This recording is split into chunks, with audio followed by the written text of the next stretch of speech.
আসসালামু আলাইকুম, সবাইকে শিলাস কিচেন ব্লগে স্বাগত জানাচ্ছি। আশা করছি সবাই ভালো আছেন। আমি আল্লাহর রহমতে ভালো আছি। তো আমি আজকে আপনাদের সাথে পাকা আমের জুসের রেসিপি শেয়ার করব। আজকে আমি পাকা আমের জুস বানানোর জন্য দুটি হিমসাগর আম নিয়েছি। আমের সাথে আছে চিনি আর বিট লবণ। তো শুরু করছি। প্রথমে আমি আম দুটিকে কেটে নিচ্ছি।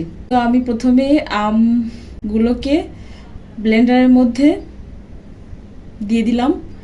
তার সাথে আমি এখন 2 টেবিল চামচ পরিমাণ চিনি অ্যাড করছি। আপনারা চাইলে মিষ্টি কম বেশি করতে পারবেন। এবার আমি এই মিশ্রণের সঙ্গে আধা টেবিল চামচ পরিমাণ বিট লবণ অ্যাড করছি। বিট লবণটা এই আমের জুসের স্বাদকে আরও দ্বিগুণ করবে। এর মধ্যে আমি যে মিশ্রণগুলি ব্যবহার করেছি সবই ঘরোয়া। তো এখন মিশ্রণগুলি মেশানোর পরে আমি এর মধ্যে সামান্য পরিমাণ পানি অ্যাড করছি, কারণ পাকা আমের ঘনত্বটা একটু গাঢ় হয়ে যায় তার জন্য। তো এখন আবার সবগুলি উপকরণ দেওয়ার পর এখন আমি ব্লেন্ড করে নিব।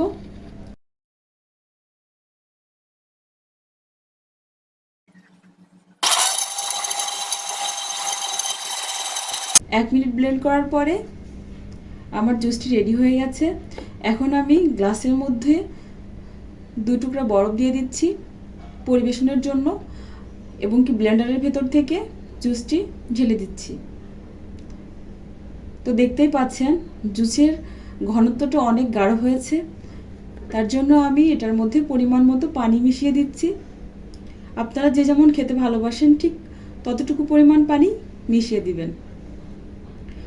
তো আমার পানি দেয়া হয়ে গেছে। এখন আমি উপকরণটি ভালোভাবে চামচের সাহায্যে মিশিয়ে নিচ্ছি।